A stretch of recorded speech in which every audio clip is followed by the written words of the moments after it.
que já foi para manicure, para cabeleireira, quando você vai nas aulas. Tá bom. Da Twilio. Tem um especial. Tá bom, filha. Seus amigos, tá? Vou contar para os alunos. Pode deixar, Xuxa. Pode deixar. Beijo, filha. Não tem problema, vocês estão bem, vocês estão Eles estão bem, pode deixar. Vou perguntar se eles estão bem, tá, Joia? Pode deixar, filha. Obrigado. Vocês querem falar com você? Tá bom. Depois você vem aqui, tá bom? Tá bom, pai, obrigado. Nada, beijo, amor. Tchau. Fala. Tchau, papai, obrigado. Tá bom, filha. Você já dando um cafezinho? Vamos chamar. Tá, Joia. Obrigado. Boa noite, senhores. Tá bom. Boa noite. Vamos lá, gente.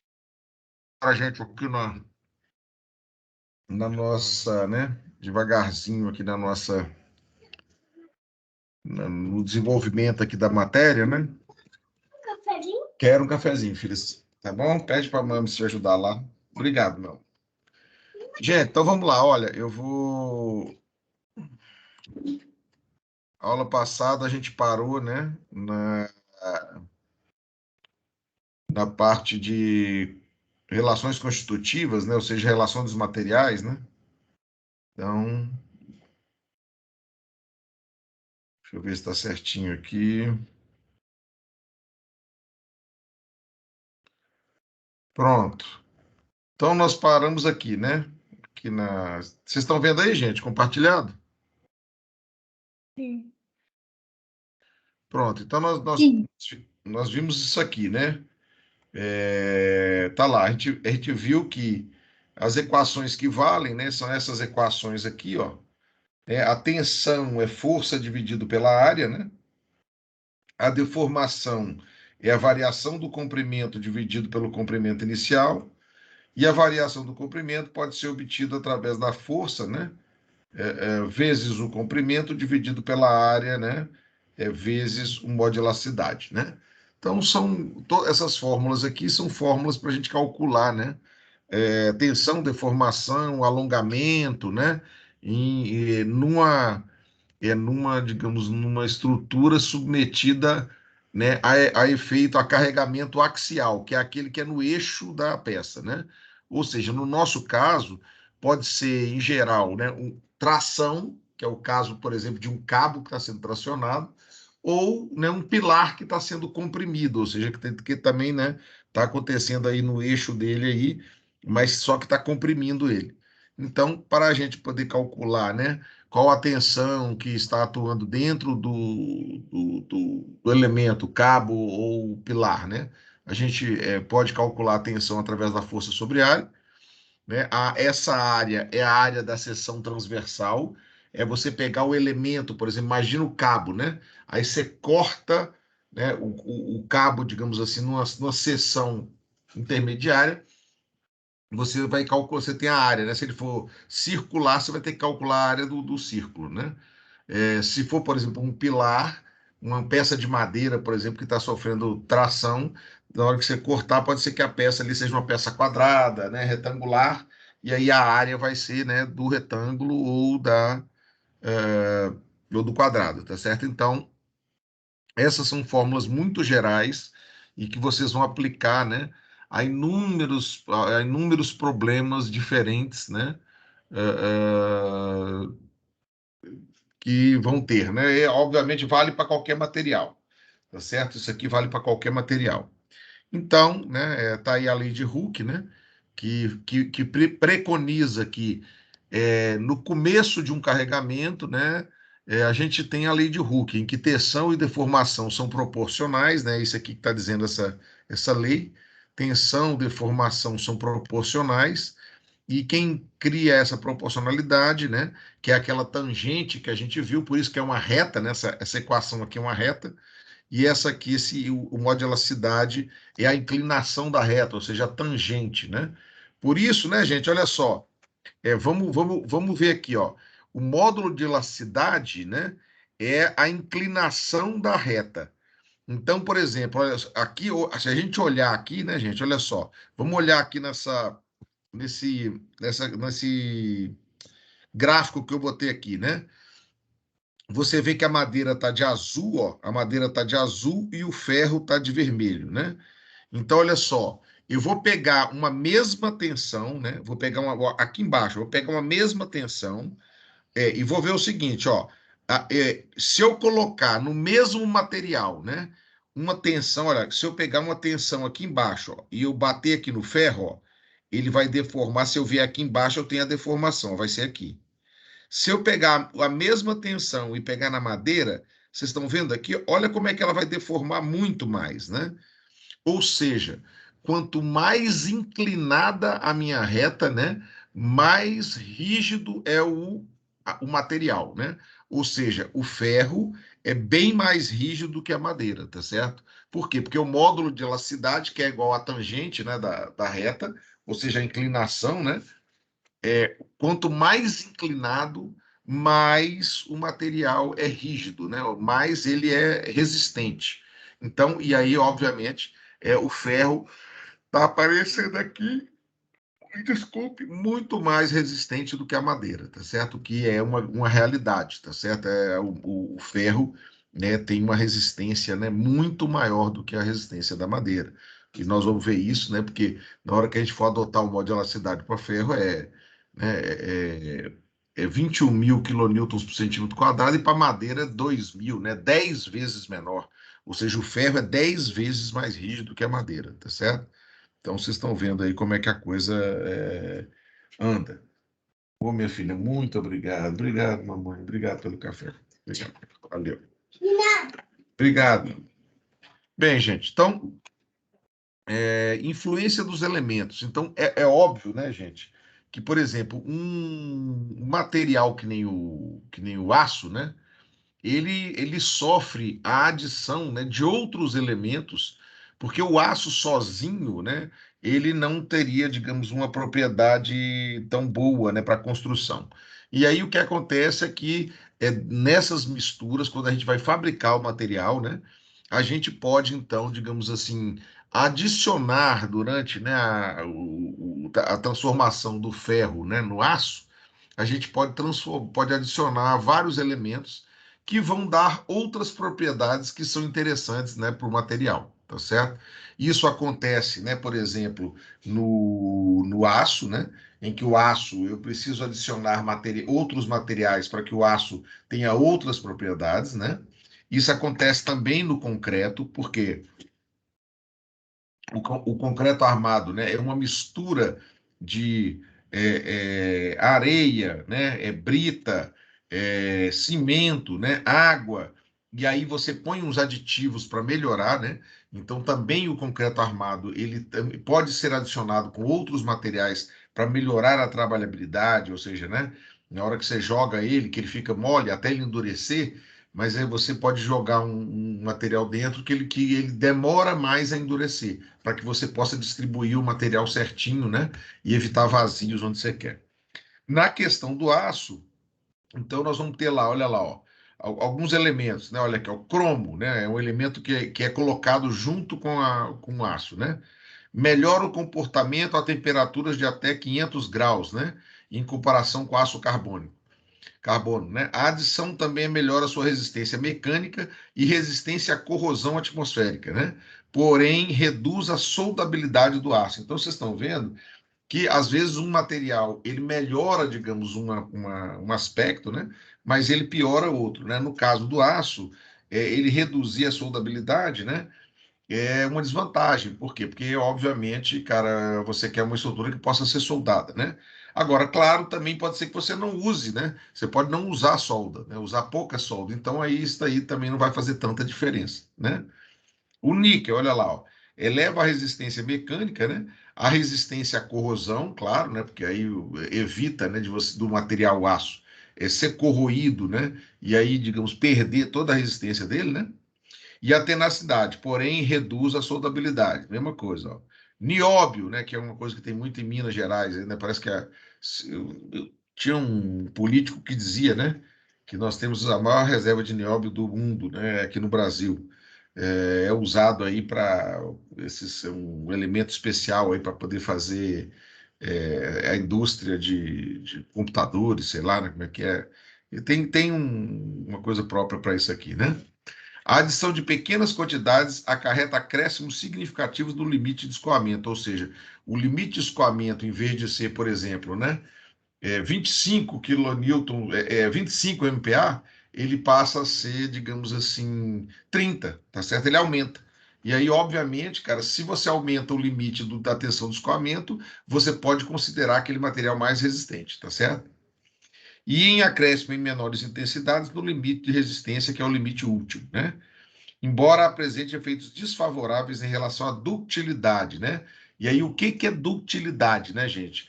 É o material aguentar deformação. Então, em geral, olha aí, o nióbio é um material que, se você acrescenta o aço, né, ele melhora, aumenta a resistência, né, aumenta o limite de escoamento, aumenta a resistência última, mas ele piora, ou seja, o aço ele fica mais duro e menos deformável, tá certo? E isso aí, digamos assim, do ponto de vista de estrutura, né, é legal, mas nem tanto, porque às vezes a gente prefere, né, um elemento que seja mais dúctil, ou seja, que tenha mais deformação e que mostre para a gente, né, o tanto que ele está deformando antes de acontecer alguma desgraça, certo? Então, em geral, a gente, digamos assim, quando a gente está projetando alguma estrutura, a gente faz questão que ela seja dúctil, por exemplo, ela faz a barriga, mas não cai. Então, ela mostra para a gente que ela está deformando, né? Que ela está deslocando, né? E não colapsa. Então, nem sempre, né, a adição de nióbio vai ser uma coisa legal, né? Este elemento é quase que obrigatório na composição dos ácidos de alta resistência e baixa liga, né? Pois permite uma redução dos teores de carbono e manganês, fornecendo uma melhor soldabilidade e tenacidade. Ou seja, como você aumenta a tensão do escoamento e a tensão última, esses aços são muito resistentes, né? Apesar de mais rígidos. Então, assim, são usados, né? Você faz digamos, um tratamento, né, nesses aços de alta resistência, e aí eles, digamos assim, ficam mais resistentes, mas menos dúcteis, né? Então, é uma influência que você tem que, digamos assim, trabalhar com isso, né? Cobre é muito eficaz na resistência à corrosão atmosférica, né? Para melhorar, digamos, contra a corrosão atmosférica, por exemplo, em aços que você vai colocar, por exemplo, na região, né, de costeira, né, perto do mar, que aí o ambiente é muito agressivo e aí você tem que evitar, né, digamos assim, dele estar, digamos assim, desprotegido, porque aí a corrosão vem, né, e aí o aço corrói. Então, nesses casos, a gente sempre acaba, né, por, digamos assim, escolher um aço que tem, digamos, uma quantidade de cobre maior, tá certo? É muito eficaz na resistência à corrosão atmosférica, né, para as quantidades até 0,35%, né? Aumenta o limite de resistência FU e a resistência à fadiga. Reduz a dutilidade, a tenacidade e a soldabilidade, né? Porém, em pequenas quantidades. Então, quer dizer, continua, né? Tem algumas vantagens e algumas desvantagens, né? Manganês, assim como outros elementos químicos, né? A sua adição reduz a soldabilidade do aço, que é uma desvantagem, porque você quer que o aço seja soldado, né? Também permite que o envelhecimento seja retardado e proporciona um aumento no limite de resistência, na resistência à fadiga. Então, por exemplo, às vezes você vai fazer uma estrutura de pontes, né, que você tem ali inúmeros carros passando de um lado para outro, né? E aí essa carrega, descarrega, carrega, descarrega. Então, o elemento fica carregando e descarregando o dia inteiro, né? Então, isso, digamos assim, é o que a gente chama de fadiga, né? Então, aumenta a resistência à fadiga, né?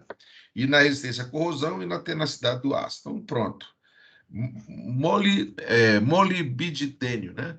Melhora a soldabilidade, assim como o cobre, né? E melhora o comportamento do aço quando sujeito a alta temperatura. Então, vocês estão vendo que os aços, né? Eles têm, digamos assim, dependendo da mistura que eu fizer dos elementos, eu vou ter aços de alta resistência e uns são melhores, são mais resistentes ao fogo, outros são mais resistentes a corrosão, né, por causa ele se comporta melhor, né, contra a agressividade do ambiente, outros são melhores para a fadiga, então vai ser muito em função desses materiais, né, E aí, obviamente, que os aços que a gente usa, né, para a construção civil, né, esses aços eles serão produzidos de forma que você possa escolher. Então, você tem aços de alta resistência, aços de média resistência, uns que são bons contra, né, corrosão, outros que são bons contra incêndio, né, outros que são bons para fadiga. Então, você vai ter vários tipos de aço que você vai lá e especifica, né, esse material. Vocês estão vendo, então, como é que. E aí, né, gente, você vê que logo isso vai influenciar, né, digamos, diretamente as propriedades lá do material, tá certo? Então, melhora a soldabilidade, assim como o cobre, né, melhora o comportamento do aço, sujeito a alta temperatura, seu limite de escoamento, resistência à abrasão também são aumentados, né?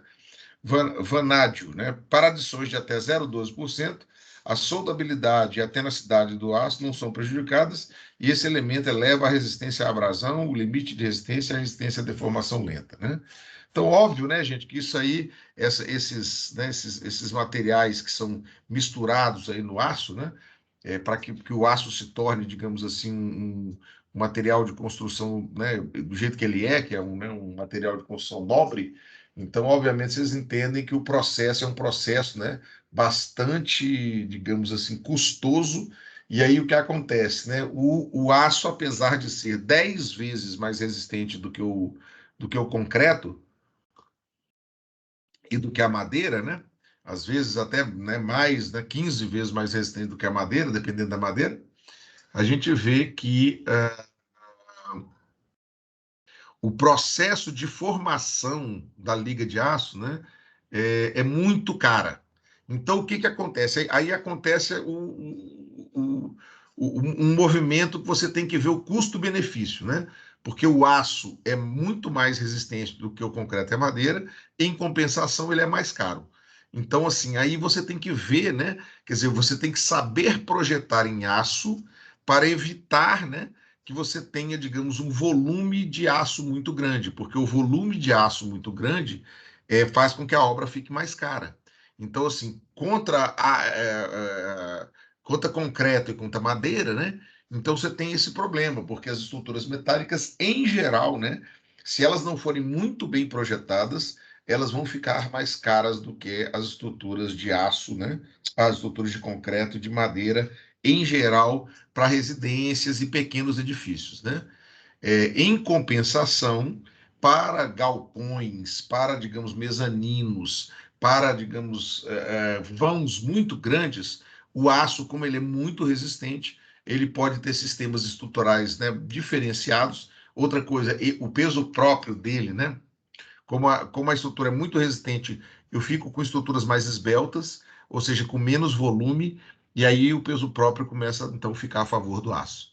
Então, a gente tem, né, no concreto, como o concreto a gente tem um peso próprio grande, né, e a gente precisa de peças maiores para o concreto e para a madeira, acaba que o aço tem para grandes vãos, quase sempre o aço é imbatível, tá certo? Aí, claro, mas eu posso usar concreto protendido? Pode, né? Aqui em Brasília a gente viu aí, né? Por exemplo, a Ponte do Bragueto, né?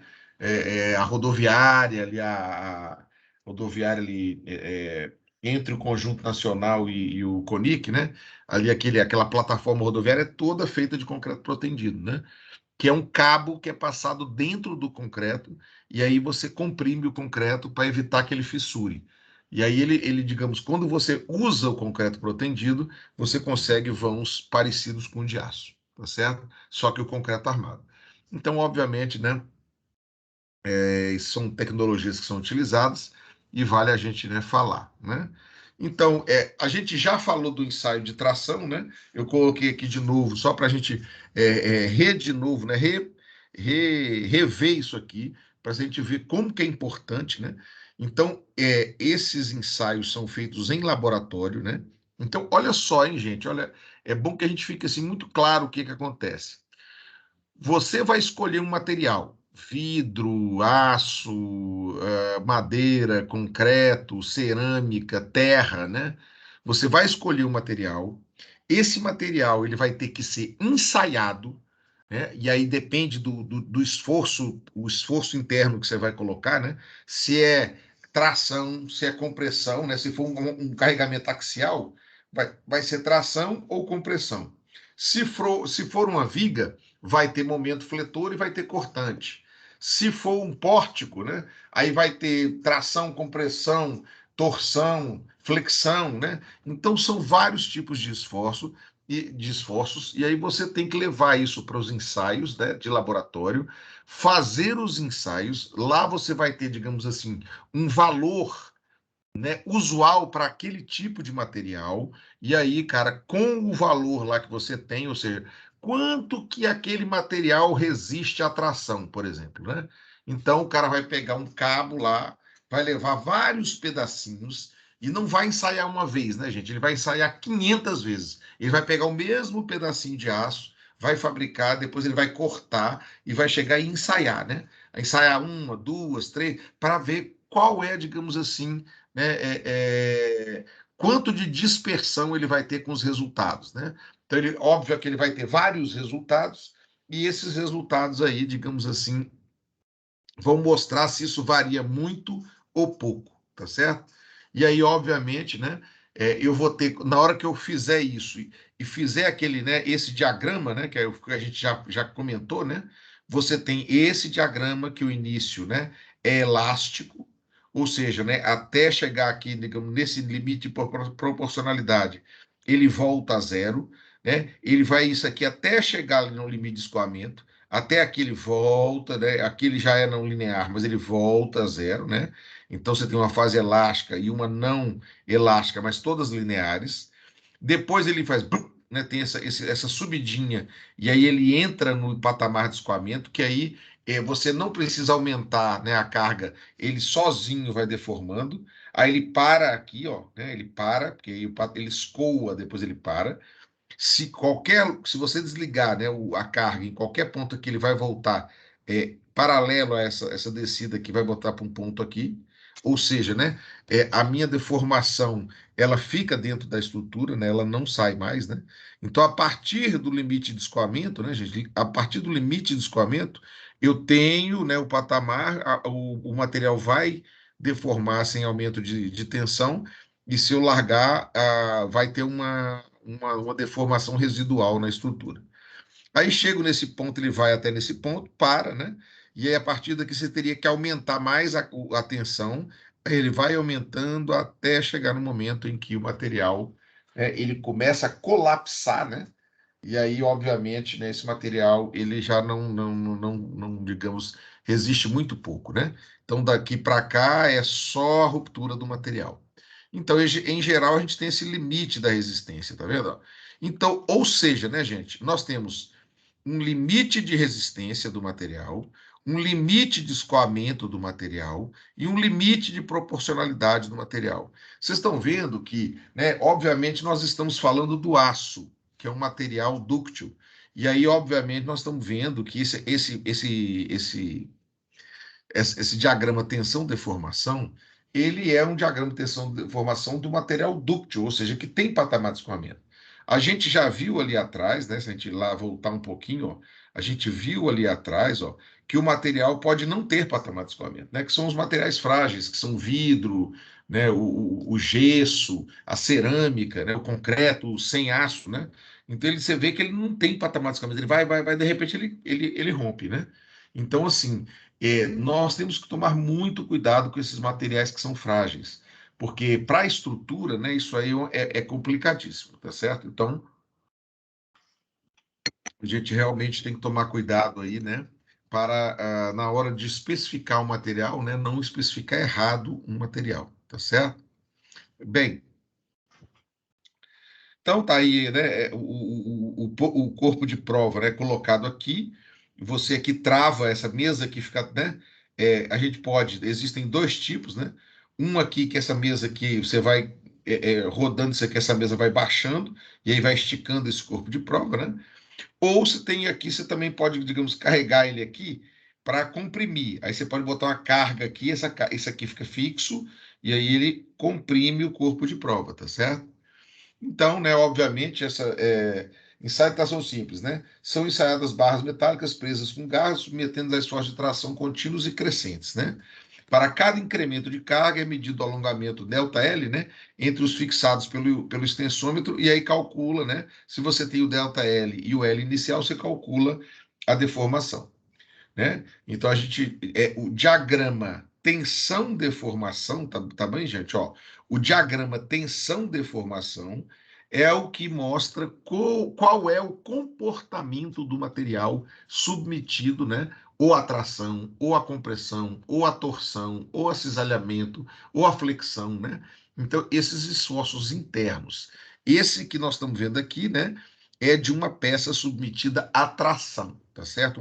Uma barra de aço submetida à tração, porque é um material dúctil, aí ele vai ter o patamar de escoamento, né? Vai chegar numa hora que ele, né, atinge uma tensão de escoamento, o material começa a escoar, depois ele para, você tem que aumentar de novo a carga para ele chegar lá na última tensão de colapso, a tensão de última, ou tensão de resistência última, limite de resistência, você tem o início do colapso do material e ele vai e rompe, tá certo?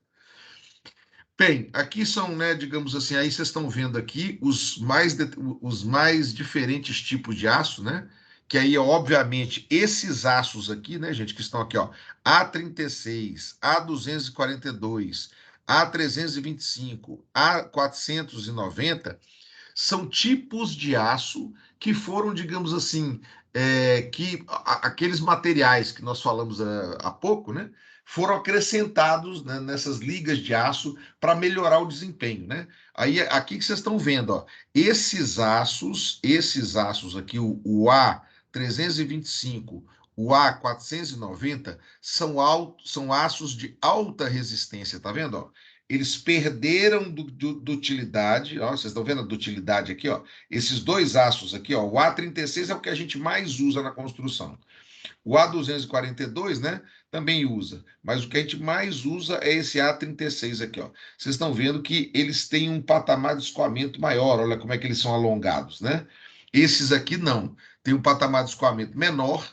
Em compensação, como eles são, né, estão mais altos aqui, eles têm uma tensão de escoamento e a tensão última, né, muito maior do que esse, né, o A36. Ou seja, esses aqui que são pontilhados são aços de alta resistência e esses aqui são aços de baixa resistência, tá certo? Então, no caso de aço, né, isso fica muito claro. Por quê? Porque na hora que você vai comprar, né, você tem que dizer qual tipo de aço que você quer. Ah, eu quero um aço A325, ah, eu quero um aço A490. Então, aí tem a ver com um monte de coisa, né, gente? Digamos, a quantidade de carga que ele vai enfrentar, com o ambiente, né? Se é agressivo ou se não é agressivo, né? Se ele vai estar submetido à fadiga ou não, né?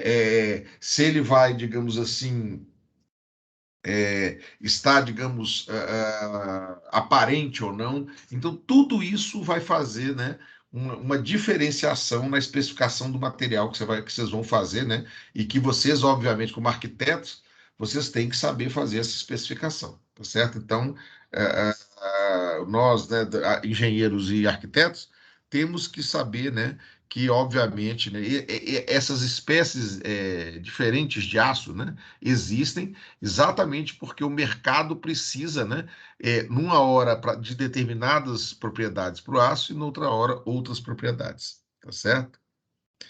Bem, a gente então já viu aqui as fórmulas, né? É muito importante que vocês decorem essas fórmulas, tá certo? Então, olha lá, deformação, né? O eixo das abscissas, né? O alongamento percentual do corpo, olha só, é a quantidade que aumentou dividido pelo comprimento inicial. Ou seja, é a porcentagem que aumentou, tá certo? Ou diminuiu, né? Porque se estiver sendo encurtado, se estiver sendo comprimido, aí o tamanho vai encurtar, tá certo? Em geral, a gente adota para encurtamento negativo e para, digamos, alongamento o sinal positivo, né? Apesar de que a deformação, né, ela é proporcional, ela não é nem positiva nem negativa. Ela pode ser, se for tração, se for alongamento, ela está aumentando de tamanho, se for compressão, pode estar diminuindo de tamanho, tá certo? Bem, do mesmo jeito, a tensão, né? Isso aqui sempre vai no eixo das abscissas, ou seja, né? Sempre aqui, ó, vocês estão vendo que aqui é a deformação, né?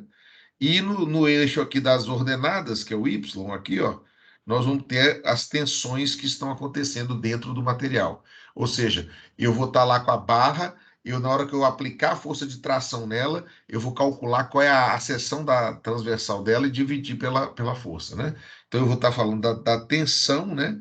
Pela área, né? Da força dividido pela área, tá certo? Que vai me dar tensão. Que é um fluxo de forças internamente, né? Aquela seção, aquele material que eu tô ensaiando, né?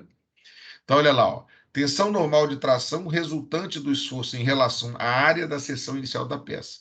E aí, como é que eu calculo, né? Tensão é força dividido por área. Então, pronto, né, gente? Olha lá, ó. Nós temos aqui a deformação, aqui nós temos a tensão, né?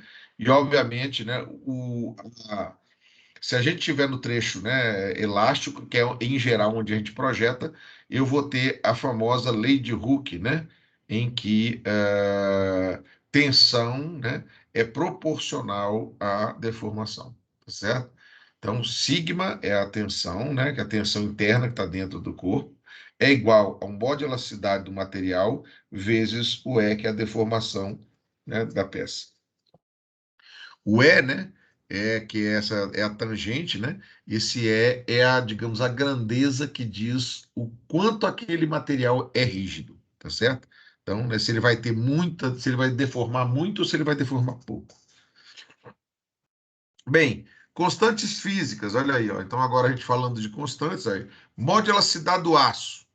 Então, ó, o E em geral, né, é 200.000 megapascal, ou 2 milhões de quilonewton por centímetro quadrado, ou 20.000 quilonewton por centímetro quadrado. Então, isso aqui são as unidades, né? Eu, em geral, coloco tudo por quilonewton por centímetro quadrado. Então, nos exercícios, né, eu vou fazendo e eu não mudo muito, não, né? Eu uso quilonewton por centímetro quadrado e ponto. Eu não vou ficar indo para megapascal, depois volta para metro, né? Não, em geral, eu vou passar tudo para quilonewton e centímetro, tudo, tá certo? E aí os exercícios vão estar todos certinhos aí nessas unidades. O coeficiente de Poisson, né, cara, que é 0,30 para o aço, né? Para o concreto, em geral, ele é 0,2, né?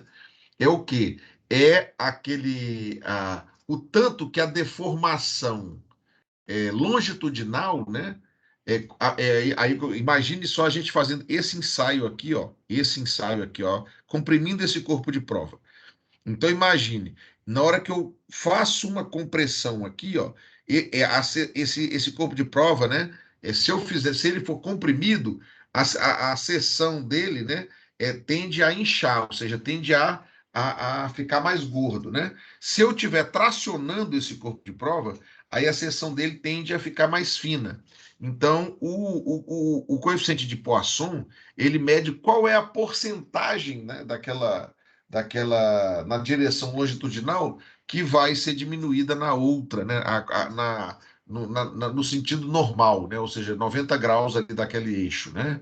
Então, em geral, o coeficiente de Poisson, né, fica aí entre 0,2, 0,3, né? Os materiais eles ficam de 0,15 até 0,30 e poucos, tá certo? Em geral é isso. Outro coeficiente também que a gente usa é o coeficiente de dilatação térmica. Então, que também é muito importante. Por quê? Porque, obviamente, gente, na hora que eu vou trabalhar com o material, eu preciso saber se ele deforma muito ou deforma pouco, tá certo? E esse é um problema, porque quando a gente vai, por exemplo, trabalhar com materiais de pontes, né, pontes em concreto ou pontes em aço, os vãos são muito grandes, né? Ou coberturas, por exemplo. Os vãos são muito grandes. E aí, como você tem um vão muito grande, você vai ter uma deformação muito grande. Desculpa, então, você tem que considerar, né, qual é o coeficiente de dilatação térmico, né, e saber trabalhar, né. Em geral, também nas edificações usuais, a gente tem, digamos, o que a gente chama de junta de dilatação, né. Então, às vezes, no dia a dia aí de Brasília, quem mora aqui desses prédios, né, de 6 ou 3 pavimentos, sabe que às vezes, né, você tem dois prédios, um logo seguido do outro, mas eles têm uma junta no meio. Para que é aquela junta? É para permitir, né, que o material ali possa trabalhar, tá certo? Por quê? Porque não, se você tiver um vão muito grande, a junta de dilatação, né, digamos, ela é essencial para que não se coloque esforços internos, né, digamos, para dentro da estrutura.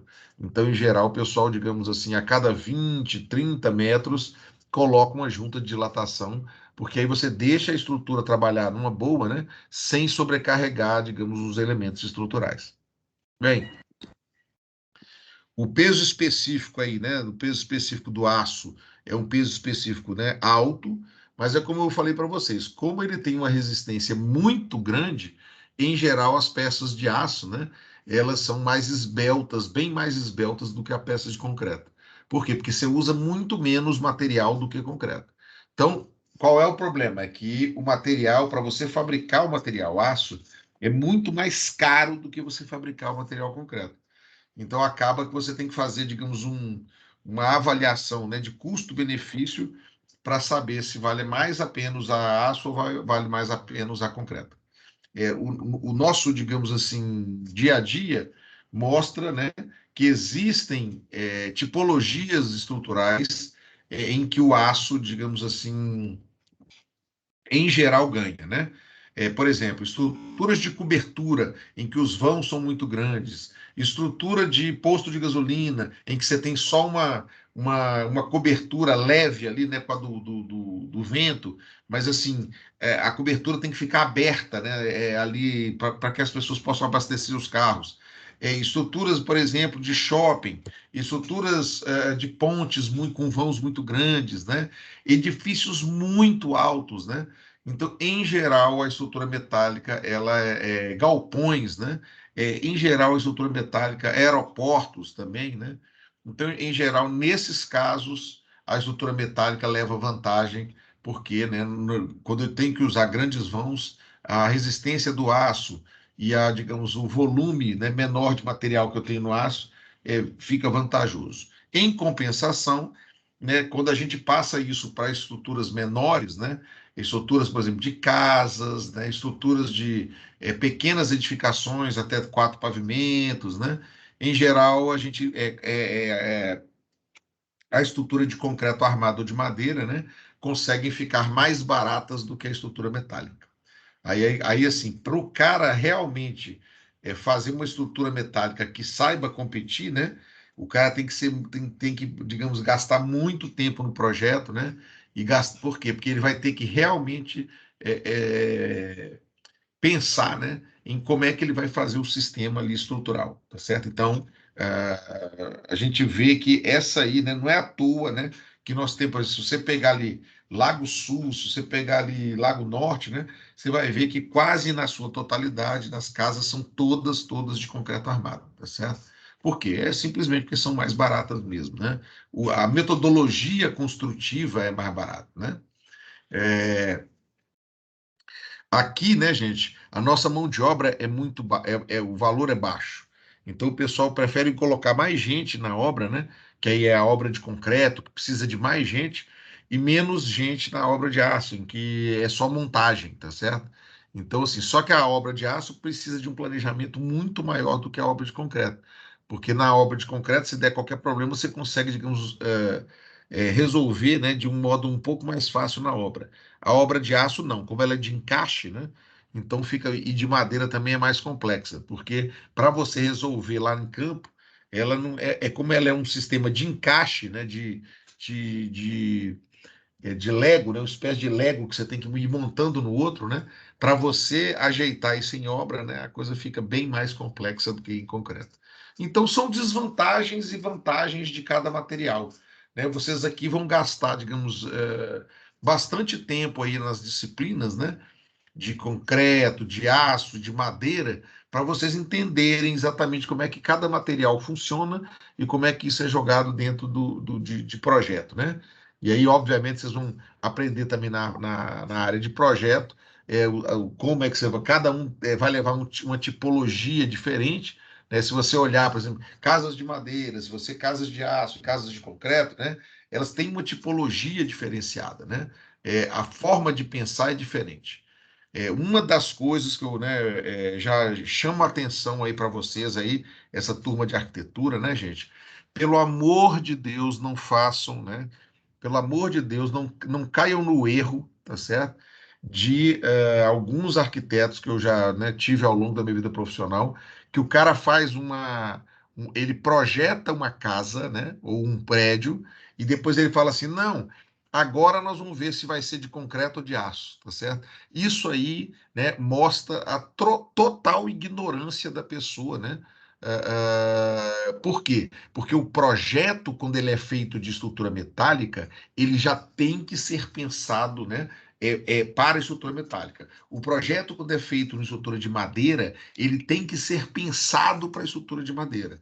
Quando um projeto é de concreto, ele tem que ser pensado, né, para a estrutura de concreto. Então, o projeto, quando é de estrutura de terra, tem que ser pensado. Então, cada um dos materiais, você não pode, né? Não existe esse esquema de você fazer o projeto arquitetônico e depois você encaixar, né, o material. Isso tá, é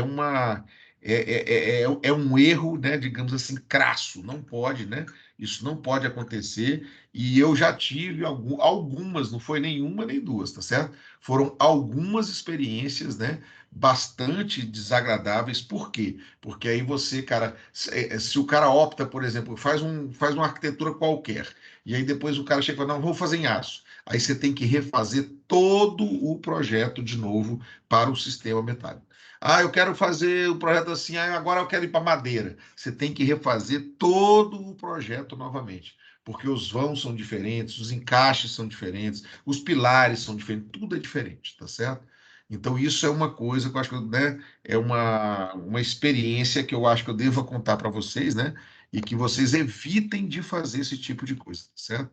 Evitem de fazer, porque mostra, digamos assim, uma falta de habilidade, né? Para poder fazer projeto, tá certo?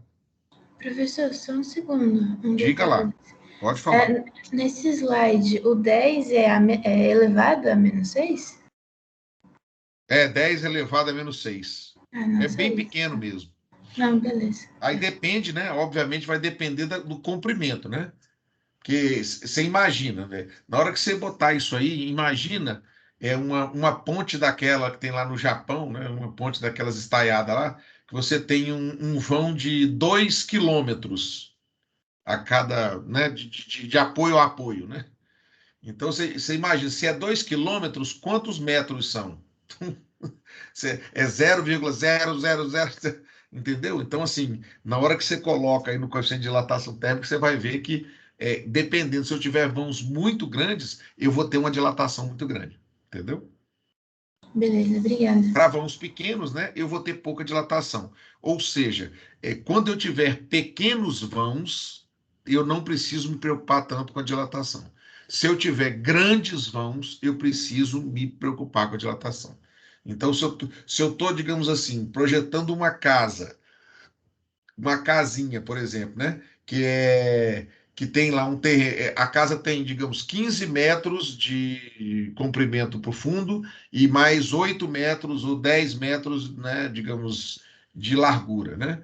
Então eu não preciso me preocupar, porque isso aí são vãos muito pequenos, né? Agora, se eu estiver projetando uma edificação, por exemplo, um prédio, né? E aí o prédio tem 40 metros, né, por 15. Aí, cara, 40 metros é bem diferente, né? De 15 ou 10 metros. Então, ou, às vezes, 80 metros, que é uma edificação bem maior. Aí eu tenho que pensar, né? Começar a pensar no coeficiente de dilatação térmica. Tudo bem? Ok. Beleza. Bem, então, né, a gente já viu aí que a lei de Hooke, né? O material elástico linear obedece à lei de Hooke, o material não elástico não obedece à lei de Hooke, mas se é elástico, ele volta para zero também, né? Ele não fica nenhum resíduo, né, na estrutura, né? Material plástico, né? É material não elástico com deformação residual. Quer dizer, o que é material plástico? É o material que, na hora que você puxa, né? E na hora que ele esgana, é que nem um plástico, pega um saco de plástico. Você puxa, na hora que ele esgana, e aí você solta, ele não volta mais ao que ele era, tá certo? Ele fica com aquela deformação residual. É a mesma coisa, né? Numa estrutura metálica, se a gente vai, escoa, depois que você largou, ela não volta mais o que ela era. E, obviamente, que a gente não quer isso, tá certo? A gente não quer. A gente quer se manter, né, lá naquele trecho elástico linear. A gente quer assim, eu vou carregar a minha estrutura, ela se deforma. Eu tirei o carregamento, ela volta para zero, né? Eu quero que o vento bata na minha estrutura, a edificação, né? Ela curve um pouco, depois ela volta para zero quando o vento passar. É isso que a gente quer, né? Então, em geral, os materiais são ditos elastoplásticos, né? Material com comportamento elástico no começo, né? Não foi isso que a gente viu, ó. No começo, eu tenho um comportamento, né? Linear elástico, que é aqui que a gente quer ficar em geral, tá certo? E depois, né? E depois eu tenho, né? Após certo valor de tensão, apresenta deformações residuais, ou seja, é isso mesmo. E aí eu, em geral, quando eu vou fazer meu projeto, eu quero, digamos assim, que ele fique abaixo da tensão de escoamento, né? Abaixo da tensão de escoamento, é isso aqui, ó. Eu quero que ele fique por aqui, ó, abaixo da tensão de escoamento. A tensão de escoamento está aqui, ó. Então eu quero que ele fique aqui, ó, nesse trecho linear. Não quero que ele passe, né? Porque se passar, eu vou ter deformação residual. Essa disciplina estuda apenas materiais com comportamento elástico, isso aí, né? Que é a teoria da elasticidade, né? A teoria da elastoplasticidade ou da plasticidade, a gente só estuda nos programas de pós-graduação, né? Para ver como é que são dados, né? Aqui a gente fala, mas a gente não usa, tá certo? Não, digamos, não calcula isso. Por quê? Porque a gente quer ficar naquele primeiro trecho, né? E, em geral, nós da construção civil, nós realmente, os projetos que nós fazemos, nós, digamos assim, nós queremos que fique no trecho linear elástico, tá certo? Deformação de barras carregadas axialmente, né? Ou seja, pode ser tração ou compressão, qualquer uma das duas. Pode ser um cabo ou pode ser um pilar, né? Sendo válida a lei de Hooke, pode-se determinar a deformação de uma barra carregada axialmente, né? Calculando a tensão como força dividido por área, calculando a deformação como, né, a variação do comprimento dividido pelo comprimento inicial e a tensão, né? A lei de Hooke, que a tensão é proporcional à deformação. Então, essas três equações aqui, ó, essas três equações, né? Elas são a base, né, de toda, digamos, a gente fala da relação constitutiva, ou seja, né, de considerar o material na hora que você for, digamos assim, fazer as tuas considerações, né? Então, eu preciso entender tensão, eu preciso entender de deformação e eu preciso entender de modularidade, que é a relação entre tensão e deformação. Isso aqui, né, gente, em geral, quem é que dá esse valor para a gente? Os fornecedores, né? Quem for fabricar o teu, digamos, o teu material, né, é que vai te dar isso aí. Então, obviamente, chega lá, por exemplo, você vai comprar uma barra de aço, o cara fala para você, olha, a tensão de escoamento desse aço A36, né, é 25 MPa. Aí você, opa, beleza, né? A 250 MPa, né? Que é 25 kN por centímetro quadrado. Se for, digamos, de madeira, o cara vai falar, essa madeira, ela tem uma tensão, né, de escoamento tal e uma tensão última de tal. Então, você ali, você já consegue, né, calcular a tua estrutura de modo que ela fique sempre no trecho. Então, você vai dimensionar, né, a largura, o comprimento, tudo para que esse material possa ajudar, né, a não ultrapassar os limites, né, que o material aguenta, né? É que se você combinar essa equação, essa equação com essa, vocês vão achar esse aqui, ó, né? Que é o comprimento da barra, a variação de comprimento, né? Que a gente chama de deslocamento, né? É a força vezes o comprimento inicial dividido pela, né, o modo de elasticidade vezes a área. Isso é válido apenas para barras carregadas axialmente, ou seja, ou está sendo tracionado no eixo, ou está sendo comprimido no eixo, tá certo? E a gente chama de EA, né? A rigidez axial da barra, ou seja, o tanto, né, que ela é rígida, ou seja, ela é influenciada pelo material, que é o modo de elasticidade, e ela é influenciada pela área, né, que é, digamos, o fator geométrico, né? Então, vocês estão vendo que né? Uma barra, uma viga, um pilar, né? Um cabo, ele sempre, né, vai, digamos assim, ter sempre duas coisas, né? O material e a geometria, né? Sempre considerando o material e a geometria. E aí a gente vê, né? Por que que os pilares, então, são quadrados, circulares, né? Triangulares, em U, em L, né? Então, o que que muda num no outro, né, gente? É aqui, né? Vai entrar aqui mudando o material que você está usando, se for aço, se for concreto, se for madeira, se for alumínio, se for terra, né? Esse vai mudar para cada material, né? E a área também, né? Se eu tiver, digamos assim, seções diferentes, a área da seção também vai ser diferente, né? Então, eu posso ter, por exemplo, um cabo, né, quadrado, posso ter, né? Eu posso ter, digamos, um pilar. Circular, né? Então, obviamente, aqui, né, eu posso mudar do jeito que eu quiser para fazer as minhas contas aí, tá certo? Então, isso aqui é muito importante, tá, gente? Então, não vamos esquecer isso aqui. A tensão é força sobre área, né? Deformação é variação do comprimento sobre o comprimento inicial. E lei de Hooke, tensão é igual, né? É igual a modularidade vezes a deformação. Bem,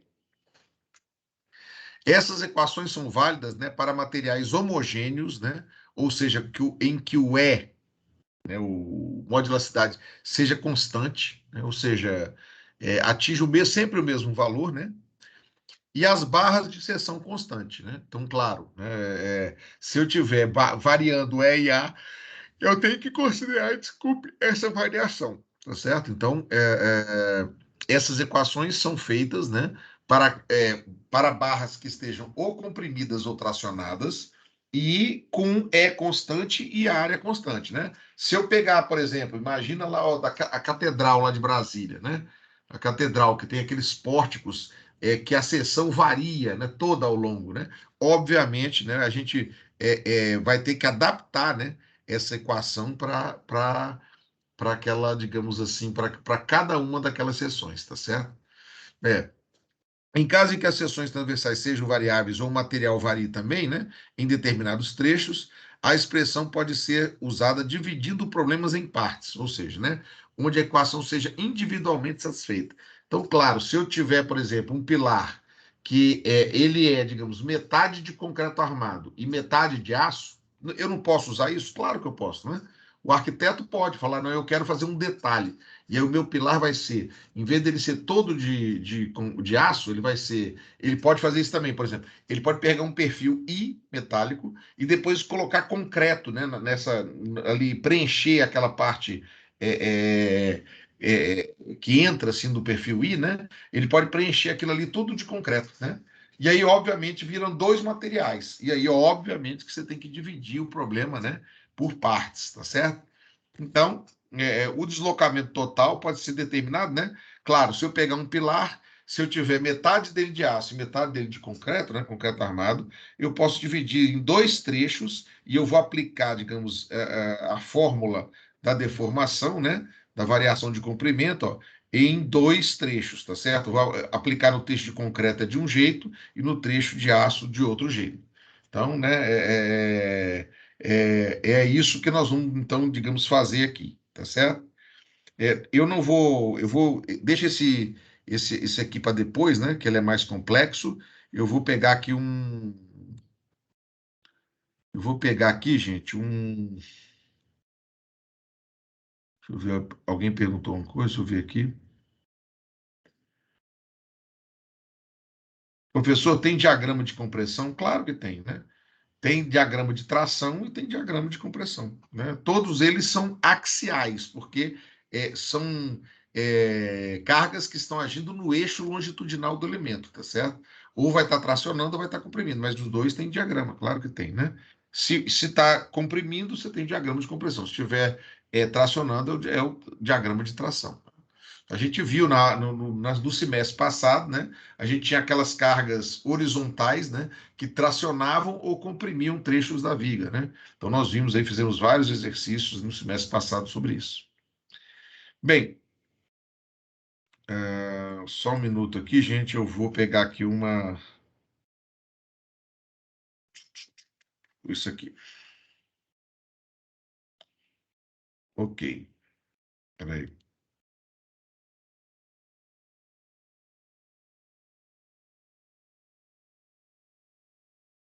Peraí, desculpem.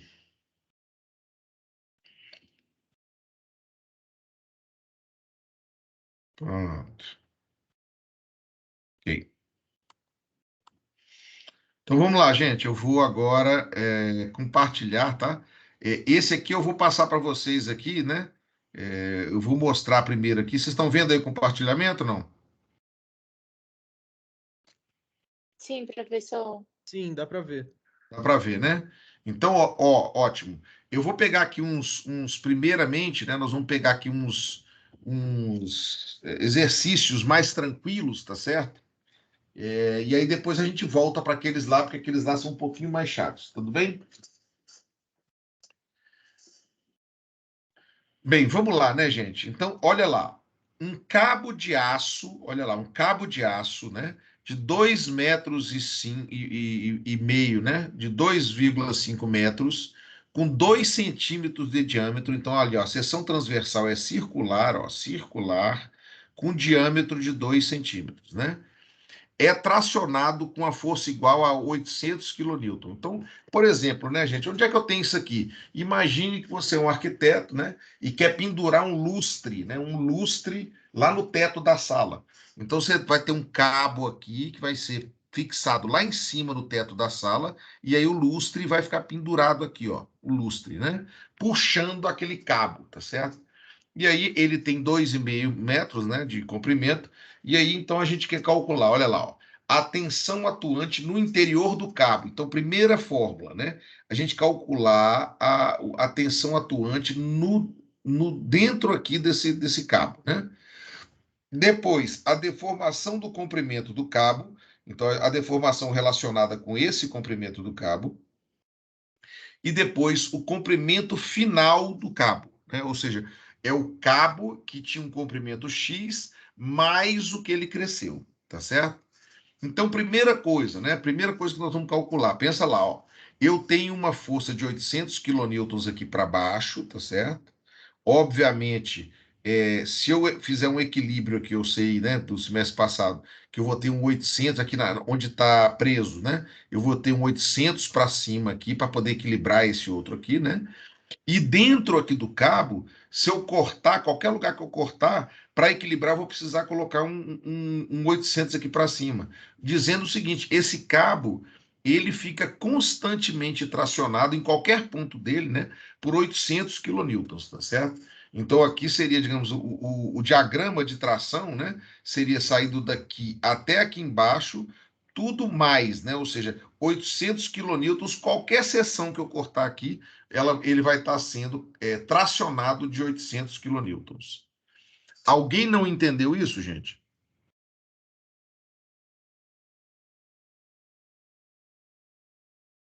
Bem, então a gente está aqui, ó, né? Colocou o cabo de aço, né? Colocou nosso lustre aqui que pesa 800 quilonewtons.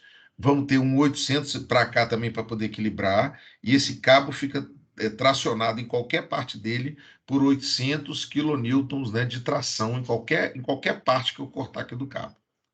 Então, a gente já viu, né, a gente viu lá atrás que tensão, né, o cálculo da tensão é força dividido pela área. Então, pronto. Então, para a gente calcular a tensão no interior desse cabo, né, é só a gente calcular a área do cabo, né, desse cabo que tem aqui essa seção transversal circular, e depois eu dividir a força que está atuando aqui dentro desse cabo pela área. Então, a área, né? Eu posso calcular pelo diâmetro, πd2 sobre 4. Aí vou ter aqui, ó, 3,1416, que é o π, né? Vezes 2, que é 2 centímetros, que é o diâmetro, né? Ao quadrado, dividido por 4, eu vou ter uma área de 3,14 centímetros quadrados. Pronto. Eu vou pegar, né? Se eu pegar essa área aqui, eu tenho que a força que está no cabo é de 800 quilonewtons, né? Se eu dividir a força pela área, eu vou ter então uma tensão atuante, ou seja, eu tenho uma tensão que está dentro do meu material de 254,77 quilonewtons por centímetro quadrado. É a tensão que está atuando dentro desse cabo aqui, ó. Né? Outra coisa, aqui né, no dado inicial aqui, ó, gente, o E do aço, ou seja, né, como isso aqui é um aço, foi dado um E do aço de 21.000 quilonewtons por centímetro quadrado. Vocês estão vendo que, em geral, né, o E, ele é um dado do problema, né? Você adota o E. Então, assim, para madeira eu vou ter que adotar o E. Para concreto eu vou ter que adotar o E. Para o aço, eu vou ter que sempre. Eu é que vou determinar qual é o material que eu vou usar. E aí sim, depois que eu determinar o material, eu vou, digamos assim, verificar se o material aguenta as coisas que eu estou colocando, tá certo? Então, em geral, né, o material, né, a especificação de qual aço que eu vou usar, de qual concreto que eu vou usar, de qual madeira que eu vou usar, né, isso é, digamos, um dado fornecido ou por nós, né, os projetistas, né, ou por quem vai fornecer o material, tá certo? Isso é uma escolha também, né? Às vezes o cara, não, eu quero o meu mais forte, eu quero gastar mais, mas eu quero ele mais rígido, aí ele gasta mais, aí bota né, digamos, bota mais cimento, e aí o concreto fica mais resistente, tá certo? Dúvidas, gente, aqui? Dúvidas? Não, professor, tá tranquilo. Beleza, né? Então, pronto. Então, a gente respondeu a tensão atuante no interior do cabo, ó, 254,77 quilonewtons por centímetro quadrado. Aí agora, né? Aí, ó, a gente vai ter que calcular a deformação do comprimento do cabo. Então, a gente viu, né, que a deformação pode ser calculada pela lei de Hooke, tá certo? Dividindo a tensão pelo modularidade. Claro, né? A lei de Hooke, né? Tensão é igual a módulo de elasticidade vezes deformação. Então, para eu calcular a deformação, é só eu pegar a lei de Hooke, né? Pela lei de Hooke, eu estou considerando, né, gente, que eu estou no trecho elástico linear, tá certo? Então, eu estou considerando disso, né? Que eu estou no trecho elástico linear. E aí eu vou pegar, olha, a tensão que está atuando dentro lá do aço, dividir pelo E do aço e eu tenho a deformação. Né? A deformação vai ser 0,012, né? O que é, se a gente dividir, se a gente multiplicar por 100, ela vai ser 1,2%, ou seja, ela vai deformar, né? Ela vai aumentar de comprimento, né? É uma porcentagem, né? 1,2% do comprimento inicial, tá certo?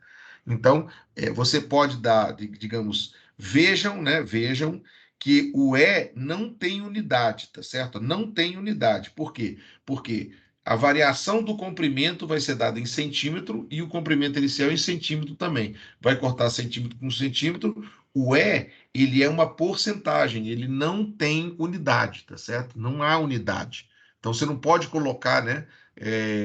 Às vezes eu vejo gente errando na prova, né? Colocando deformação, né?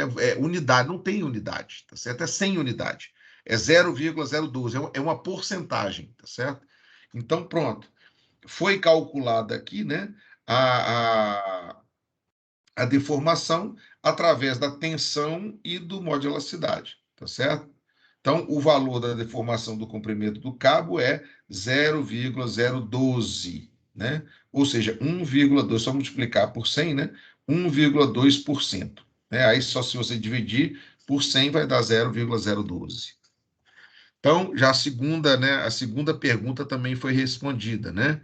Então, a deformação do comprimento do cabo é 1,2% ou 0,012, tá certo? Bem, aí o comprimento final do cabo, né? O comprimento final do cabo, né? Então, o comprimento final do cabo pode ser calculado através da fórmula, né? Olha ali, ó, deformação, né, é igual a variação de comprimento vezes dividido por comprimento inicial.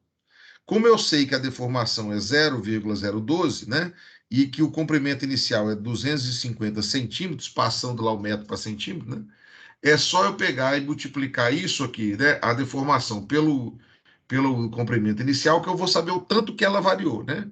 Então, se eu fizer essa conta, né, aqui eu tenho o comprimento final menos o comprimento inicial, eu boto para lá multiplicando, depois eu passo somando, né, eu vou ter que o comprimento final é 3 metros, né? Ou seja, né, o comprimento final, o cabo tinha 2,50 metros e foi para 3 metros, né? Obviamente que você está vendo que não existe assim, nós não trabalhamos, né? Você tem um aumento de 50 centímetros, mais ou menos aí, né, gente? 2 ou 3 mãos, assim, né? Para nós da construção civil, isso é uma coisa quase impossível, né? Para outros, não, para outras engenharias, não. Mas para nós da construção civil, em geral, esses aumentos eles ficam assim, em 2 centímetros, né? 1 centímetro, menos de 1 centímetro, né?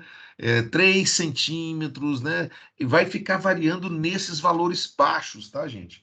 Então, as nossas deformações, apesar de eu estou mostrando aí um exercício que está totalmente certinho, né?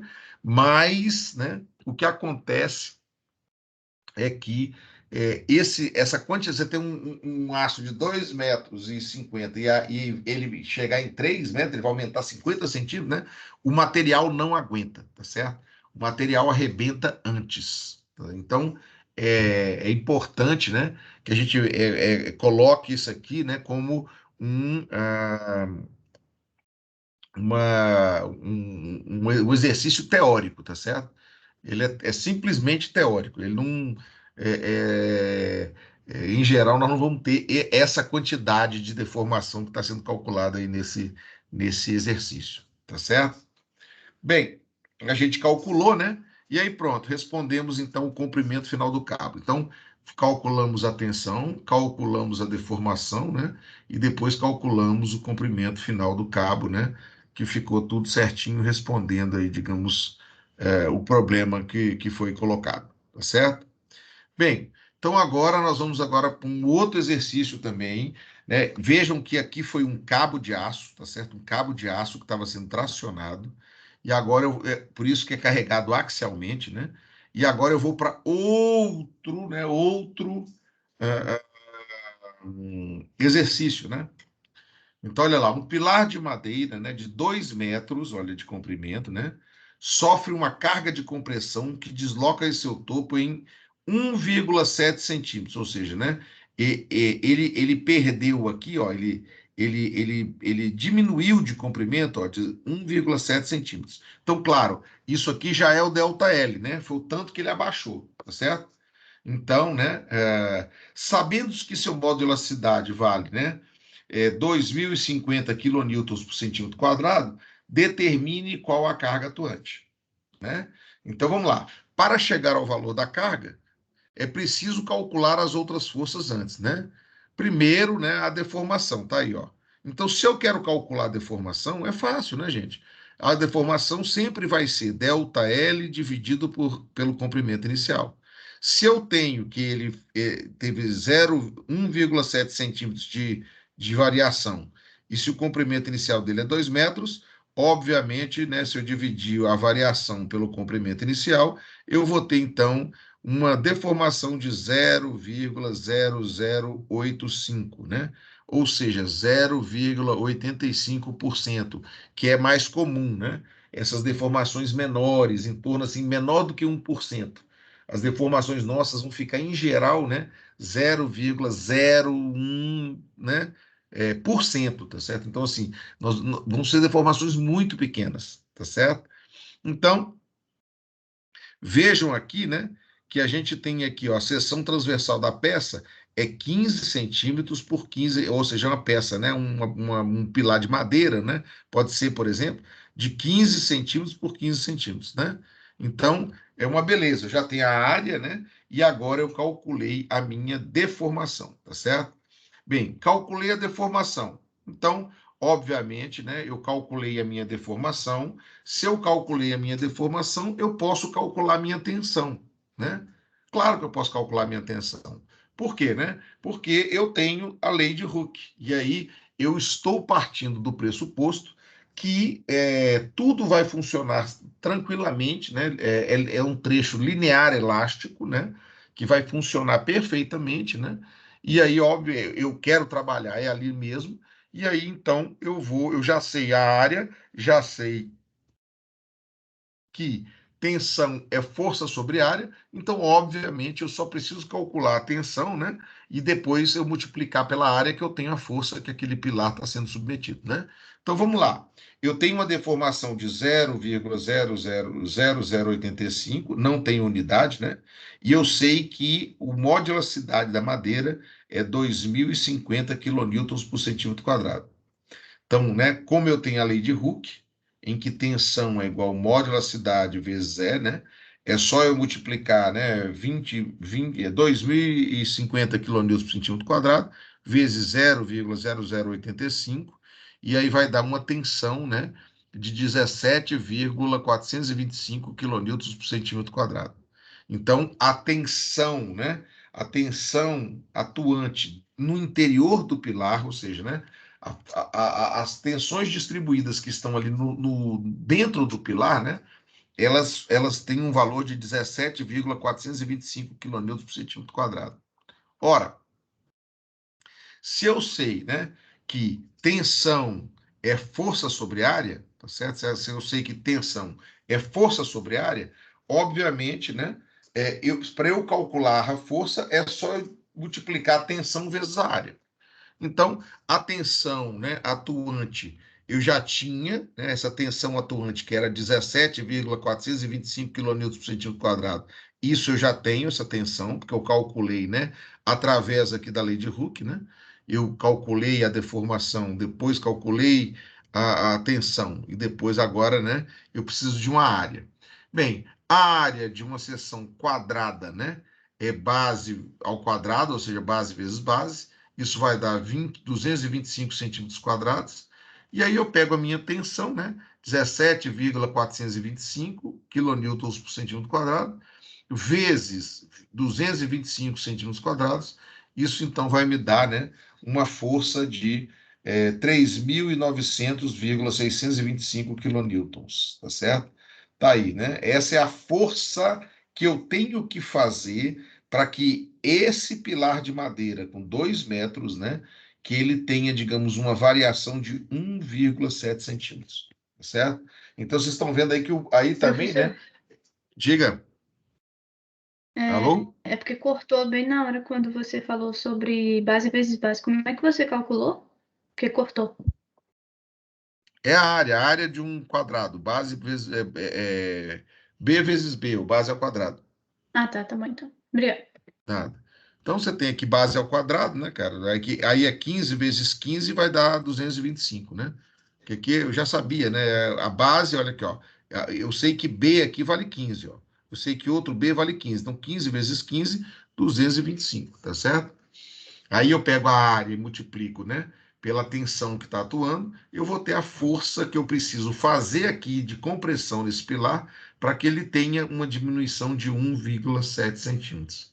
Então tá aí, né? O valor da carga atuante no pilar é de 3.900, né, 625 quilonewtons, né,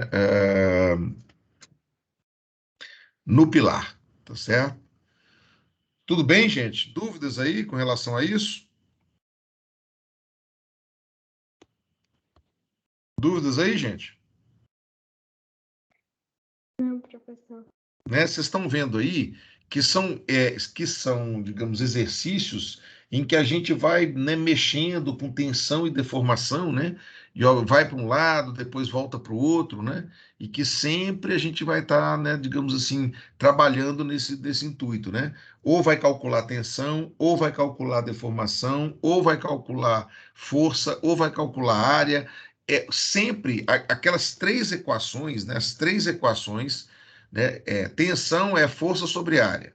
Depois, deformação é ΔL sobre L inicial, ou seja, variação de comprimento sobre o comprimento inicial. E depois, lei de Hooke, tensão é igual a modo elasticidade vezes deformação. Essas três equações são as equações que nós vamos usar para fazer os nossos exercícios aqui.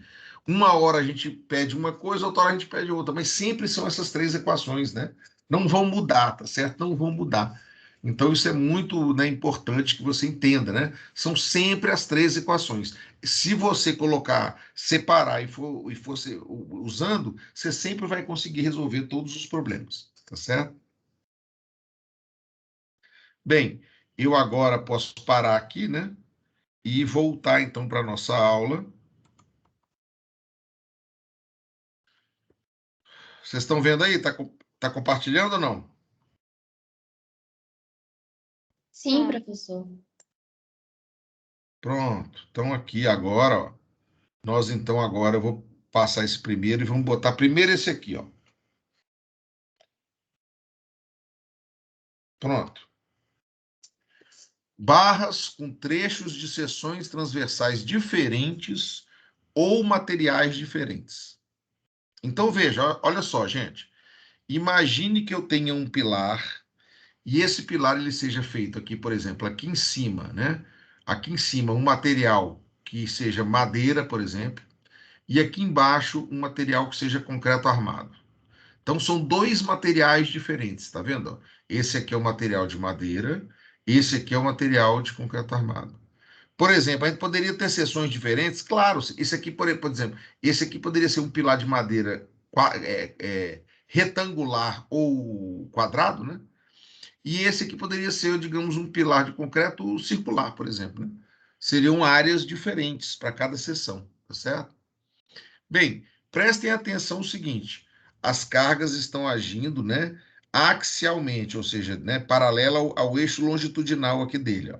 Então, se eu colocar uma carga P1 aqui e depois colocar uma outra carga P2 aqui, né, lá embaixo, para equilibrar P1 com P2, né, eu vou ter que ter aqui embaixo uma carga P1 mais P2, tá certo? Por quê? Porque o elemento 2 aqui, ó, o trecho 2 ele vai ser carregado de P1 mais P2, aqui, esse trecho 2 aqui, ó. E o trecho 1 vai ser carregado só com P1, ó, porque né, tá comprimindo só P1 aqui, ó. Então, esse aqui, que é o diagrama de esforço normal, né, de compressão, olha lá, ó, nesse primeiro trecho aqui, que tem esse comprimento A, né, vai ser menos P1, né, nesse trecho todinho A aqui, ó. Depois, quando eu acrescentei a outra carga P2, vejam que P1 tem que ser somado a P2. Por quê? Porque você tem que aguentar, né? Ou seja, à medida que você vai descendo na estrutura, tudo que está para cima dela, ela vai somando, né? Então aqui eu tenho, ó, P2, né? Que vai ter que ser somado a P1 nesse trecho 2. Então nós temos aqui, ó, P1 mais P2 aqui no trecho 2, tá certo? Então, isso aqui poderia, por exemplo, ser o peso próprio desse pilar e o peso próprio desse pilar. Ou seja, nesse primeiro pilar ele vai estar só submetido ao peso próprio dele, e nesse peso aqui eu vou estar submetido ao peso próprio dele, mais o peso próprio do pilar de cima, tá certo? Então vejam, né, que aqui eu fico com P1, né, esse trecho todo, e esse aqui P1 mais P2 nesse segundo trecho. Aí foi o que a gente comentou, tá certo? Em que a gente vai usar, né, essa fórmula aqui, ó. Né? Porque o deslocamento total, ele é, né, eu posso fazer para um trecho e depois somar com o que é feito para outro trecho. Então eu faço primeiro para um trecho, depois eu faço para o outro trecho e aí somo, tá certo? Então olha lá, ó. Nesse primeiro trecho, quanto é que eu vou ter de deslocamento aqui, ó? Quanto é que ele vai deslocar? Ou seja, quanto que ele vai variar de comprimento? Vai ser o P1, que é o que tá o esforço nesse trecho aqui, ó, vezes o comprimento, que é A, ó, dividido pelo módulo de elasticidade desse material, que aí pode ser, por exemplo, madeira, né? Vezes a área desse pilar aqui. Então, pode ser uma área retangular, pode ser uma área circular, pode ser uma área retangular, né? Como o que, digamos, a sua madeira ali, né? O pilar de madeira estiver representando. Esse segundo trecho, né? Esse segundo trecho vai ser a soma das duas cargas. Então, é P1 mais P2. Então, o deslocamento nesse segundo trecho vai ser P1 mais P2, que é a carga total ó, do segundo trecho, né? Vezes B, que é o comprimento do trecho, dividido pelo mó de elasticidade do material 2, né? Que aí pode ser, por exemplo, concreto armado, né? Vezes a área 2. Aí eu tenho que ver essa área, né? é uma área circular, essa área é uma área retangular, é uma área quadrada, né? Qual que é a área? E aí eu entro, calculo, né? Veja que como os esforços são de compressão, esses deslocamentos aqui, que são as variações de comprimento, esse aqui vai ser um encurtamento, porque vai diminuir de tamanho, e esse também vai ser um encurtamento, porque também vai diminuir de tamanho, né? Então, para eu calcular, né, a variação total, né, eu vou ter o comprimento de um trecho 1 mais a variação de comprimento do trecho 2, né? É só eu pegar essas fórmulas aqui, né, e substituir os valores, que aí você calcula, né, o quanto que o pilar como um todo, né?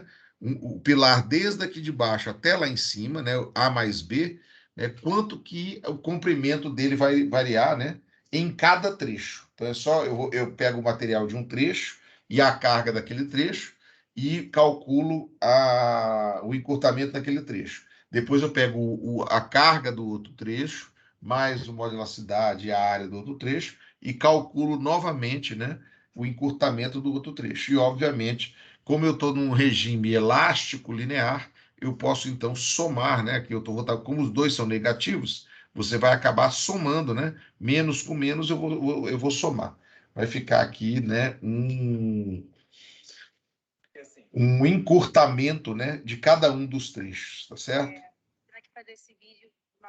Dúvidas, gente? Dúvidas, gente? Professor, Tranquilo. só um Diga, segundo. pode falar. Cortou um pouco, eu não sei se eu entendi, mas o sinal esse de menos que está antes de cada uma dessas fórmulas, Uhum. ele só é menos por causa do encurtamento. Isso, ele só é menos porque ele vai estar diminuindo de comprimento, só isso. Então, Entendi, ele vai mas é diminuir um e possível. vai diminuir no outro, porque os dois estão, digamos, sofrendo compressão. Se fosse tração, eles seriam os dois positivos, porque estaria aumentando de comprimento. Mas não é possível ser um mais e um menos, então. Não, é possível, por exemplo, né? Lá nesse outro aqui, que tem força puxando e outra força para lá, né? Mas, em geral, é muito difícil da gente, digamos assim, isso aqui é um exercício teórico, né? Em que eu tenho mais e menos aqui, mas, assim, quando que acontece esse tipo de situação, né? Aí é mais difícil, tá vendo? Na prática, nem sempre isso aqui, em geral, não acontece. O que acontece mais é esse tipo aqui, que é você ter compressão, né? Imagine, por exemplo, um pilar de um prédio. Então você tem a laje da cobertura vai carregando o pilar, aí depois a laje, logo depois da cobertura, né? Do quinto pavimento, vai carregar outro prédio, vai carregar o mesmo pilar, e aí, cara, o pilar vai ter que ficando mais forte cada vez que ele vai descendo, porque a carga vai sempre carregando ele, né? Até chegar lá embaixo. Então, obviamente que lá embaixo ele precisa estar com a seção maior. Em geral, é assim que funciona, né? Então, é isso aqui que ele está falando. Ó. A carga vai somando, e obviamente que, né, se ela está sofrendo compressão, ela vai ter um encurtamento. Se é um encurtamento, é negativo, tá certo? Se fosse um tracionamento, aí seria positivo, né? Nesse outro que nós vamos olhar aqui, esse outro aqui, ó, esse outro exercício, né? Então aí fica claro, né, que a gente pode, por exemplo, nesse exercício aqui, ó, a gente vai ter imagina que uma chapa, né, ligada no teto, em que eu tenho, né, aqui um P, uma força de tração puxando o P aqui para baixo. Só que aqui, né, nesses dois trechos, eu vou ter uma carga P puxando para cima e depois outra carga Q puxando para baixo. Se você fizer cortes aqui, né, você vai ver o primeiro o seguinte, ó. Eu tenho P para baixo e tenho 2P para cima e 2P para baixo. Então, 2P vai anular com 2P. Se eu tenho P para baixo, eu vou ter que ter um P lá para cima, ó.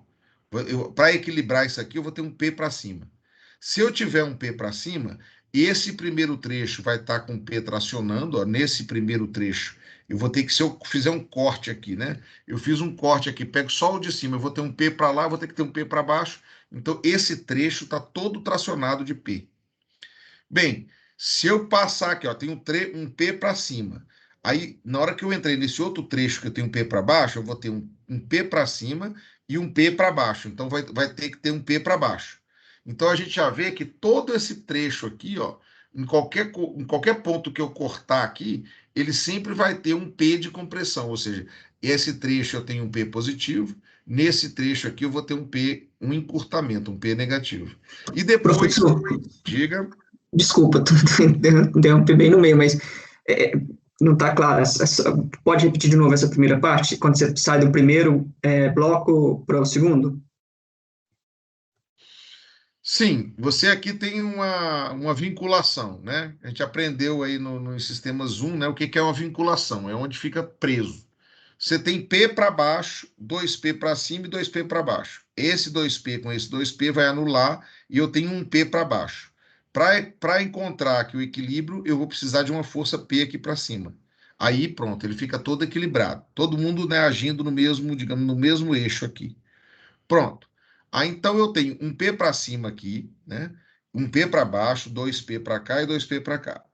Como é que eu faço? É o método dos cortes, que nem a gente fazia lá nas vigas, igualzinho, né? Eu vou cortar Certo. e verifico qual é a força que eu preciso, né, para equilibrar. Se eu tenho um P para cima e fizer um corte aqui e pegar só a parte de cima da coisa, eu vou ter um P para cima, para equilibrar eu preciso de um P para baixo. Então, todo esse trecho aqui vai estar tracionado de P. Pronto. Se eu fizer o corte a partir dessa linha onde está aplicado o 2P aqui, ó. Se eu fizer um corte aqui, eu vou ter um P para cima e vou ter 2P para baixo. Ora, se eu tenho um P para cima e 2P para baixo, resulta, né, que o final é um P para baixo. Ou seja, eu vou ter compressão, né, de P. Por quê? Porque eu tenho um P para cima, 2P para baixo. Eu tirando, né, esse outro trecho, nesse trecho aqui eu vou ter um P de compressão aqui nesse trecho todinho, até chegar nessa outra linha aqui, ó. Quando chegar nessa outra linha, é a mesma coisa, né? Eu vou ter, se eu fizer um corte aqui abaixo dessa linha aqui, ó, eu vou ter um P para cima, aí 2P para baixo com 2P para cima, esse aqui corta com esse. Então eu vou ter um P para cima e vou ter que ter um P para baixo. Ou seja, novamente eu vou ter tração. Aí eu vou ter, né? Do mesmo jeito, se eu quiser pegar só a parte de baixo, fica fácil também. Eu posso pegar tanto a parte de cima como a parte de baixo. Se eu fizer um corte aqui, ó, eu tenho um P puxando para baixo. Se eu botar um P para equilibrar para cima, isso aqui vai estar sendo tracionado. Então, nesse primeiro trecho, eu vou ter uma tração de P. Nesse segundo trecho, uma compressão de P, ou seja, aqui é tração, alongamento. Aqui é compressão e encurtamento. E aqui, de novo, tração, né? Alongamento. Então, aí, pronto. É só eu pegar aqui, né? Olha lá, ó. Vou pegar o comprimento de cada trecho, tá certo? Então, olha lá. Esse aqui é alongamento, é o P, que é a carga, vezes L sobre 3, que é né, é 1/3 lá do comprimento, E sobre A. Né? Se for o mesmo material e a mesma área, né, para cada trecho, não tem problema. No segundo trecho, eu vou ter a carga P, só que agora é um encurtamento, né? Vezes L sobre 3 dividido sobre E sobre A. Esse encurtamento, isso aqui vai ser um alongamento, esse encurtamento. E aí no trecho 3, né, eu vou ter também um P, só que agora de tração, L sobre 3, né, sobre EA. Então é só eu somar. Esse aqui vai ser positivo, esse negativo, esse aqui positivo. Esse corta com esse, nós vamos ficar, né, com PL, né? Desculpa, cadê? Sim, aí esse 3 vai passar para baixo, né? Se você ver, a gente vai cortar um com o outro e vai ficar só com, né, PL dividido por 3 vezes E vezes A. Pronto, essa é a deformação total na barra, né? Porque uma de compressão cancelou com uma de tração. E aí ficamos só com uma de tração. Tudo bem, gente? Professor, Diga. eu não entendi muito bem a parte de ter compressão no meio ali, porque eu não consigo entender como ela não trabalha como se fosse uma peça só. Ela trabalha como se fosse uma peça só. Só que eu tenho uma força aqui, né? Imagine que você tem aqui uma chapa, certo? Imagine que você tem uma chapa aqui, e aqui, por exemplo, você colocou aqui um peso, né? Aqui. Só que aqui, imagine que você colocou aqui um cabo, e aí você pegou o cabo, colocou um macaco e tracionou. Tá, puxou, puxou, puxou. Aí aqui eu vou ter uma força puxando para cá e outra força puxando para cá, que são iguais, né? Porque é um cabo isso aqui, ó. Então, obviamente, esse é o caso, por exemplo, né, de uma placa que tem um cabo aqui sendo puxado, você tracionou esse. Aqui, por exemplo, você pode ter um lugarzinho só para ancorar o cabo aqui. Esse cabo ficou tracionado e aqui você botou um peso embaixo. Esse é o caso, exatamente esse aqui. Vai te dar tração nessa parte de cima, né? Compressão na parte de baixo, tração na parte de cima, no terceiro trecho, né? Então, é só para mostrar, gente, que a gente pode dividir, né? A gente pode dividir aqui em quantos trechos a gente quiser, né? Se você quiser fazer, por exemplo, como é que é feito, por exemplo, o pilar de um edifício? É igualzinho. É feito primeiro o cálculo lá do pilar do sexto pavimento, depois do quinto, depois do quarto, depois do terceiro, depois do segundo e depois do primeiro, né?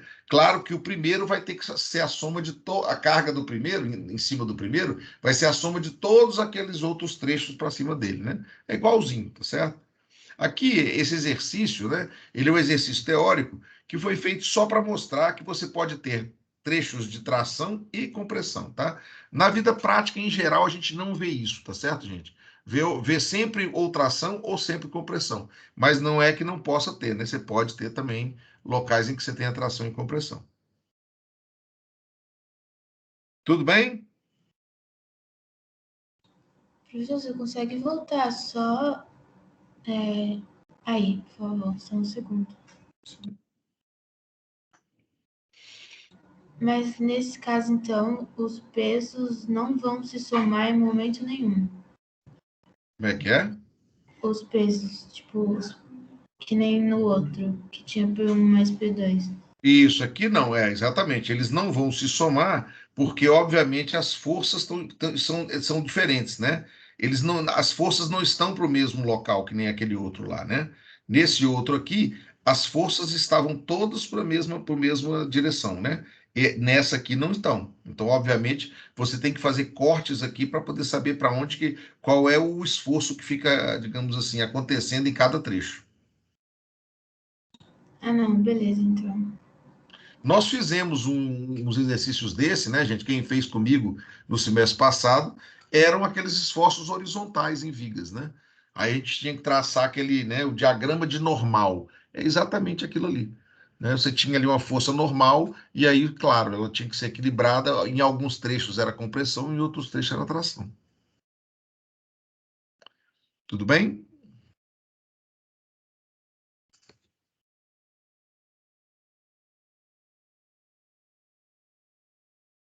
Beleza, gente. Mais alguma pergunta?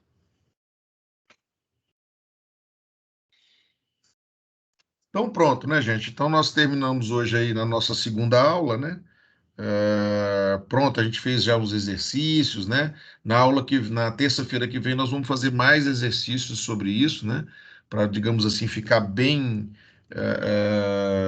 claro isso aí, tá certo? Era bom que vocês dessem uma lida, né? Uma olhada com mais calma, né? Nesses exercícios que eu fiz aí.